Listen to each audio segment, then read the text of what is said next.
this is our second, video blog that we'll be doing, and it'll be on bag searches. Probably one of my favorite topics to talk about, and the reason for that is because I feel it's one of the most underrated and probably the most vital aspect that occurs within modern security management and security operations, period.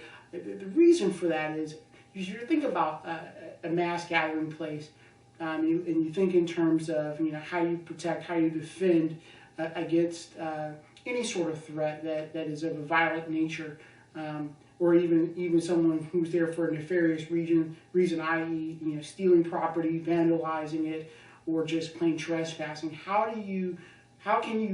What's the first point of contact that you're able to make that sort of presumption or assertion? And the number one spot that we always tend to get the best hits from are from the early detection phase, and that occurs within personnel searches. That could be either frisk, or it could be a detailed bag search. Today I'm going to be covering the bag search. In my previous blogs, I talked a lot about some of the bag searches that I experienced at an amusement park, and why I felt as though those searches were kind of, we'll just say, a little bit unsatisfactory. And I've been highlighting the bag that I used in those blog searches, the Maxpedition VersaPack. The reason I like this bag so much, and I prefer to talk about it a lot, is because it has some key things about it that I think are absolutely vital that people understand about bags and conducting bag searches. The very first thing you'll notice about this bag are its zippers. It's got zippers everywhere around. And I'm going to talk a little bit more in detail here in a little bit about why I feel as though zippers are so important, and why they're probably the number one thing, or number one rule that you should always follow, and it has to do with zippers. The other thing you'll notice about this bag is it's a tactical bag, okay? It is specifically designed to conceal a particular item, and we'll talk a little bit about that and why I felt as though in the previous searches that were conducted on this bag, why more emphasis should have been placed on this particular bag and how they searched this bag. We're also going to be talking about some of the items you're going to need to conduct a proper bag search. These are some of the things that I find that most security operators are usually incomplete in. They usually don't have a proper probe, nor do they have a flashlight. And you're going to be working in conditions similar to this. You're going to be working probably in a dimly lit area. If you're fortunate enough to work in a well-lit area, you're still going to have to use a flashlight and a probe. And we're going to talk more in detail, again, why that's important. One of the other features about this bag that I like is it's got a big, nice gaping hole, just like most security bags, or most bags you'll come across within security searches. Take, for instance, like I said, this big hole here. I'm not sure if you can see it there in the camera, but it's fairly large, and it contains several different side pockets as well. And I'm going to show you how to probe and search the bag accordingly. So let's just go ahead and jump on right into it. The first thing you notice first thing you should do before you do any sort of bag searches, and the number one thing that I always tell my operators is, the search doesn't begin until you make verbal contact with the subject as he approaches you. And that is probably the most important, I say again, the most important aspect of any search, because it will give you vital clues that you're going to need to ascertain whether or not this person and or their bag are a viable threat. Now, how do you determine that? Well, it starts off with what I call the greeting. It can start off with something as simple as, "Hello, sir, how are you doing today? Would you mind opening up your bag for me, please?" Okay? And now their response to that might tell you everything you need to know. If they're non-compliant, if they're combative, if they're going to be, if they start being really nervous, they start asking questions like, "Well, I don't know, what's going on? I don't understand. Why do you want to search my bag?" And in some of the operational theaters I was in, we were taught that, look for perspiration, heavy perspiration. You might be in a really hot area, so you might think, oh, okay, the temperature's high, it's just a little warm. But look for those other clues, like, jittery fingers, being obsessed about where you're at in the bag. It's normal for a person to look down at the bag as you're searching the bag as well. It's normal for a person to kind of feel a little bit put off because you're sort of an authority figure. If they don't have a lot of contact with authority figures, i.e. people in law enforcement, i.e. people in security, that can put people off a little bit. However, if you start noticing excessively nervous behavior, the sweating, the nervous jitters, the pacing, just the eerily weird, hairs in the back of your neck start going up, you really need to key into what's going on there. Then you can follow that up with, is there anything in the bag I really kind of need to know about before I do the search? Any sort of knives, hand grenades, thermonuclear devices. I always throw a little bit of humor in there because sometimes humor can offset that initial set of nervousness that an innocent person might have. A person with something to hide won't get that joke. They won't get the reference that, in this small bag, of course, there's not going to be a thermonuclear device. Your suspect is probably going to be still focused on that particular search. Also key in the fact that some people are just irritable. They may have had a really bad day, so you can't use verbal clues as a means of determining, but it can be extremely, and what I consider probably the most vital part of the search. A lot of searchers don't do that. A lot of searchers don't even pay attention to you. Like when I was at that amusement park, the guy literally put his probe in the bag, did just like this, had a conversation with another person, and kept on talking, and then gave me back my bag. The search literally lasted that long. Absolutely, positively, one of the worst things you could ever do. Never, ever, ever negate your responsibility to make verbal contact with the subject. It's absolutely imperative that your security operators out there do that. All right, let's talk about the other thing that's really vital to searches. I kind of going a little bit off because I mentioned we were going to talk about zippers and verbal contacts and things of that nature. But let's first talk about the things you're going to need, okay? I've got a standard flashlight here, okay? It's nothing special about this flashlight. It's your standard, flashlight you can buy at any hardware store, grocery store, dollar store, whatever. However, it is useful because a lot of times you're going to be looking in bags. You're not going to need a super bright light. You can use a light like this that'll shine, very brightly for you. And it's probably really good for some of your operators who are new on the job to get something like this. They don't need a tactical flashlight if all they're going to be doing is searching. Why spend $40, $50 on something that you can spend $9 on and do the same job? Okay? Other thing you're going to need when you search is a probe. Okay? And you want a probe that's going to aid you in the kind of searches you're going to be doing. If you're talking about large-scale bags such as suitcases, briefcases, things of that nature, where you're going to be lifting things, you're going to want something a little flatter than this. However, this is good for, bags where you're going to be sifting through stuff and things of that nature. A good example is this bag again, because of its gaping hole. I just stick it inside here. I'm messing around in the bag, but I can literally push certain things out of the way. There's a hairbrush in here I can push to the side.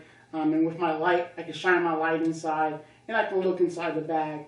And I'll include some videos of what this will look, or excuse me, some pictures of what this will look like later on, so you can actually kind of see, what it will look like for your particular operators. The most important thing, one of the most important things that you can do as a searcher, and the one thing that the number one rule you should always follow after you've done the verbal contact is take an examination of the bag. Just take 2 seconds and look at the bag and see what you got. Okay? And you say, oh my goodness, okay, I've got this bag. All right, first thing I notice is this belt buckle. This has got to come undone. So you undo the belt buckle. Right, okay? You notice it's got this big old hole. So you can ask the subject. I prefer the subject open up their own bags. Sir, ma'am, would you mind please open up your bag for me, please? Thank you very much. All right? And then you can take your hand, because this is another reason this probe is useful, is because it pulls aside any dangerous objects that might be in the bag, thus not putting your hand in the bag, and also negating any sort of legal or liability issues that you might have, i.e. if the search was maybe conducted improperly, if there's an issue with search and seizure, things of that nature. The probe can serve as a non-physical entity. Your hand was never in the bag. You asked the individual to open the bag for you. You got consent to do that. He realized it was a part of the legal requirement in order for him to legally enter the premises. Okay? Anyway, so you stick your probe in, you're looking through the bag, right? You sift things aside, and one of the things that catches your eyes, and particularly in this bag, is that there's a couple side pockets. So you kind of open those up, and again, you don't have to stick your hand inside. You notice that inside this bag, there's a knife. So you say, sir, can you do me a favor? Can you reach inside and grab what appears to be a Gerber right there, please? Individual sticks his hand inside. Mind you, now if there should be some physical distance between you two. Okay, establish a reactionary gap if you think there's something in the bag. Okay, he slowly pulls it out. So can you slowly pull it out? All right, sir. Thank you very much. Can you put that back in the bag for me? Thank you. All right, sir. Just step aside. Thank you. You don't say anything about the knife. You just keep that in the back of your mind. Whatever your security protocol might be, I prefer that my operators kind of keep that information to themselves initially until after the search is complete. The reason I want them to do that is because I want them to start giving nonverbal clues to other searchers in the area that, hey, this bag isn't right. I'm doing something now. And it doesn't alert your suspect that you think that, there might be something wrong with him having a knife. Of course, if he knows searches, he knows security procedures, he's going to know the fact that you picked up on that knife was a bad thing. He's hoping now that you'll just kind of be lackadaisical about the rules. The surprise will be when other security officers pick this up, law enforcement arrives, and is able to trespass him off the property or speak to him more intensely about the weapon or object in the bag. Again, you're searching the bag, you search the bag, you search the bag. There's nothing inside other than that knife, or nothing period at all. So the other thing you notice about this bag is, holy smokes, it's got 1, 2, 3, 4, 5 zippers. Now, this is the part where I said was going to be the most important rule that you could ever do within security operations in terms of searching. The most important rule to remember is, if there's a zipper, open it. I don't care what kind of zipper it is. I don't care what kind of bag it is. I don't care how small the zipper is or how small the pocket is. Every zipper compartment must come open. Every single one of them. You never ever leave an unzippered compartment or zipper compartment left just closed. It needs to be unzippered.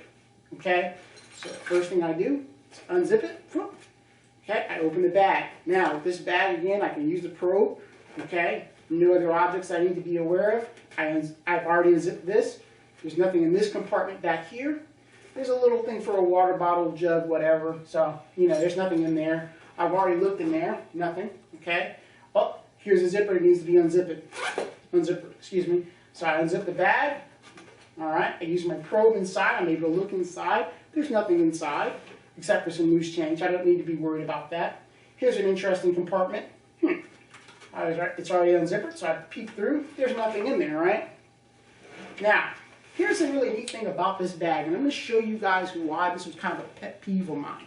The VersaPack from Maxpedition is a tactical bag, meaning it's meant to look civilian, but it's also meant to conceal something tactical, i.e. a handgun.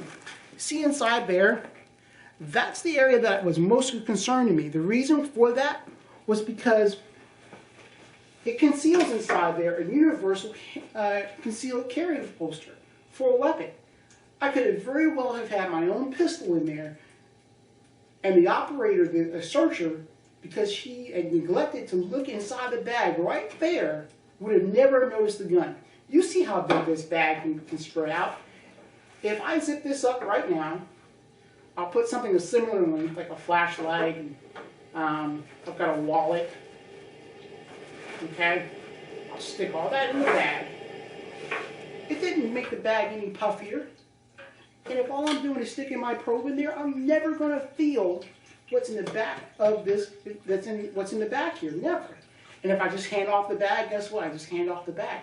I'll naturally assume that this right here, this compartment here, just conceals something flat, like a disc, CD, DVD, something I don't need to look at. Little do I know that in that compartment, is a semi-automatic handgun, which, given the nature of my facility, could be very well a very big no-go. Something to clue you in. Okay? Something else that I noticed that searchers don't do, and it kind of irritates me a little bit. There's nothing really that needs to happen, but it's a really cool hiding spot for crooks. These little padded areas that are on bags, okay, they're meant to protect your shoulder. Nobody ever looks at these. Nobody ever feels these.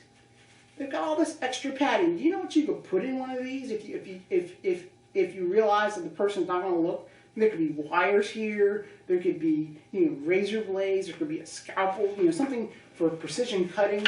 Anything that can be used as a weapon. I mean, you have to remember, sometimes your threat has been in environments where they've had to improvise weapons. Prisons, holding facilities. You may be dealing with somebody who's recently released from Guantanamo Bay and is now looking for a strike against our country, but yet you've neglected the one part that this individual who's now spent the last umpteen years of his life looking to perfect ways to conceal it provides devices. You've got to think like your enemy sometimes. It helps. It's kind of a jacked up way of looking at things, but just because you're a security guard or just because you're a security officer at an amusement park or a mall or wherever you're going to be doing bag searches does not negate your responsibility to look everywhere in this bag before turning it over to someone who could potentially be using its contents in a very bad way. That being said, I take bag searches extremely seriously, and I want you as security managers, and if you're an officer or an operator out there, for you to take bag searches just as seriously. This is part one of a series of videos I'll be doing on searches. Next thing we'll be covering will be vehicle searches, then we'll do room searches, because I believe that there is a way in which we as operators, we as officers, we as law enforcement officers, we as security professionals are beginning to fall behind in the practices of that trade. Sometimes we focus so heavily on the personnel search, the patting of the belt lines and the frisks and the cuffing and all that, that sometimes we negate the more serious threat. Yes, the person could very well conceal something on their person, and that's great. But if you're not taking apart a bag, if you're not looking at a bag thoroughly like you should, it's just like if you missed a gun on a person. The worst thing you want to do is turn a weapon back over to a bad guy that just went through your checkpoint. Okay? That's all I've got for today. Again, look for another series of videos I'll be putting up, like I said, on searches. Probably one of the other things that we'll be covering is we'll be looking at doing a lot of other security related topics. I'll be sometimes doing some commentary, some talking head sort of stuff. So just stay tuned. Thanks again. You have a great day. Bye-bye.